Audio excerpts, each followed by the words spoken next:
ভগবদ্গীতা ভারতীয় আধ্যাত্মিক দর্শনের এক অনন্য গ্রন্থ।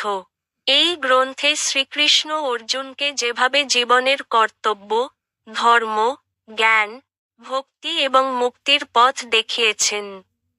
তার কেন্দ্রবিন্দু হল কর্মযোগ।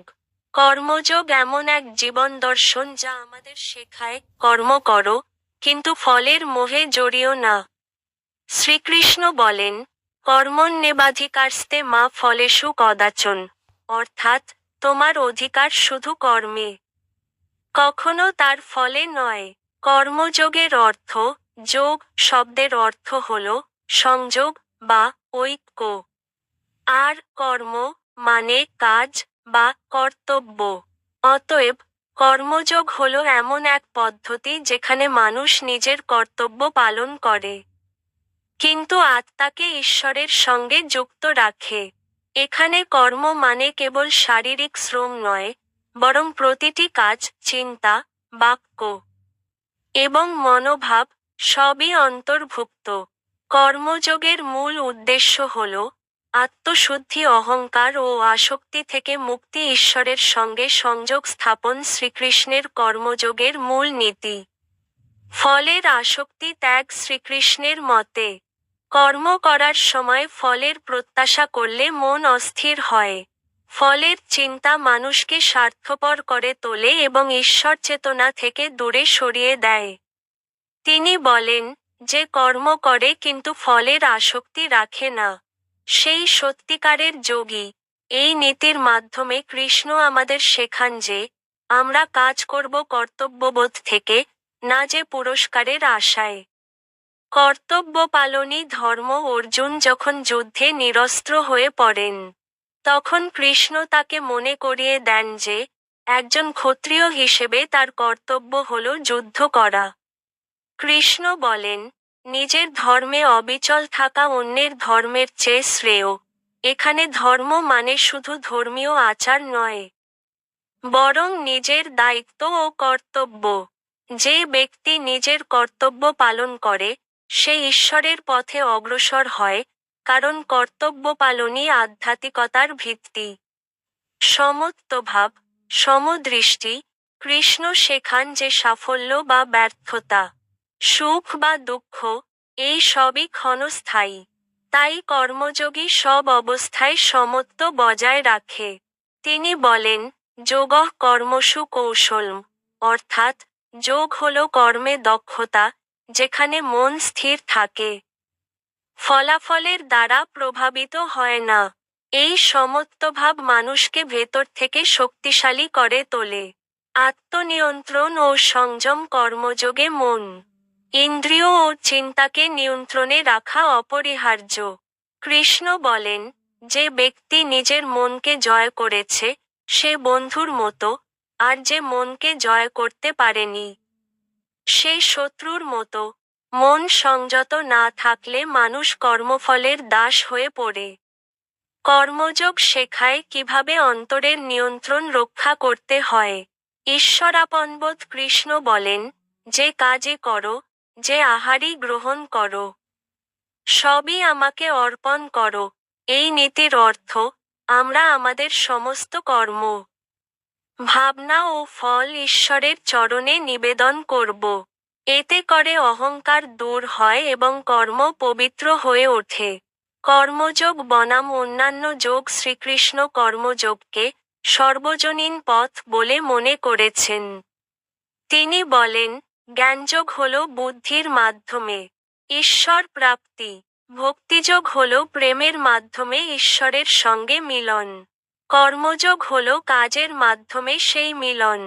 অর্থাৎ কর্মযোগ এমন এক পথ যা সকলের জন্য উন্মুক্ত। গৃহী, সন্ন্যাসী, শ্রমিক, পণ্ডিত, সকলেই তা অনুশীলন করতে পারে। কর্মযোগ ও স্বার্থ কর্ম। কর্মযোগের প্রাণ হল স্বার্থতা। কৃষ্ণ বলেন, যে ব্যক্তি অন্যের মঙ্গল কামনা করে, ফলের লোভ ছাড়াই কাজ করে, সে ঈশ্বরের প্রিয়। স্বার্থ কর্ম মানুষকে মুক্তির পথে নিয়ে যায়, কারণ তা অহংকারহীন হয়, তাতে আত্মা শুদ্ধ হয়। এবং মানুষ ঈশ্বরস্বরূপ চেতনায় পৌঁছায়। উদাহরণস্বরূপ, একজন শিক্ষক যদি শুধু বেতন বা প্রশংসার জন্য না পড়ে বরং ছাত্রের উন্নতির জন্য পাঠ দেন, তবে সেই শিক্ষা কর্মযোগ। কর্ম ও অকর্ম। গীতার 4th অধ্যায় কৃষ্ণ বলেন, কর্মণ্যা কর্ম যঃ পশ্যেৎ স বুদ্ধিমান, অর্থাৎ যে কর্মের মধ্যেও অকর্ম, অহংকারহীন নিঃস্বার্থতা দেখতে পায়, সে সত্যিকার জ্ঞানী।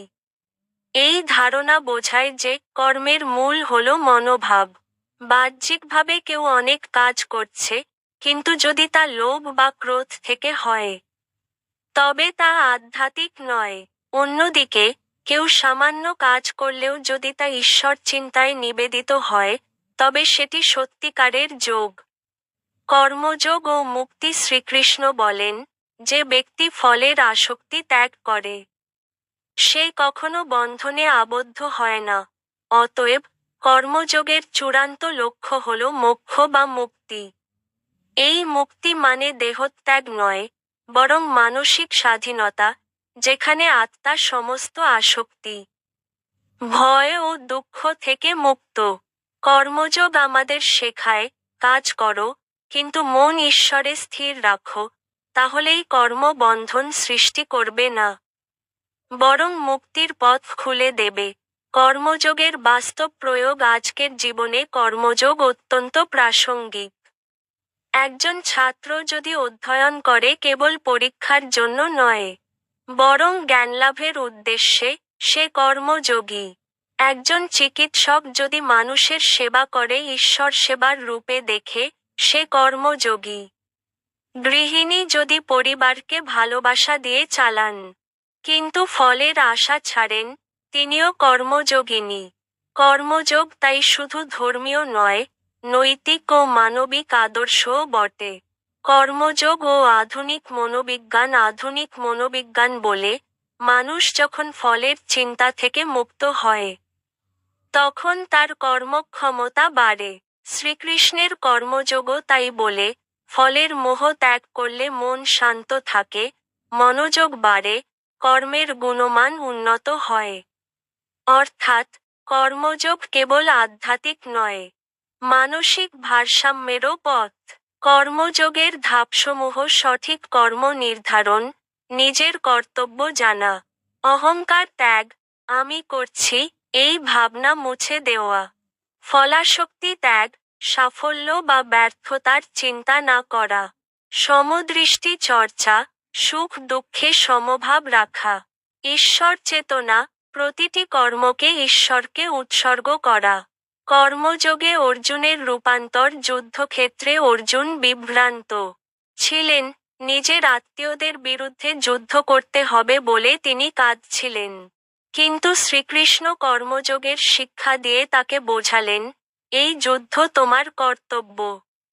তুমি যদি তা ন্যায়ের জন্য করো, তবে তুমি পাপী নও। অর্জুন বুঝতে পারলেন, কর্ম যদি নিঃস্বার্থ হয় এবং ধর্মানুগ হয়, তবে তা মুক্তির পথ।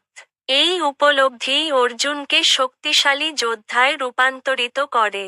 কর্মযোগের চূড়ান্ত বার্তা। শ্রীকৃষ্ণের কর্মযোগের মূল বার্তা হল, কর্ম করো, কিন্তু মন ঈশ্বরে রাখো।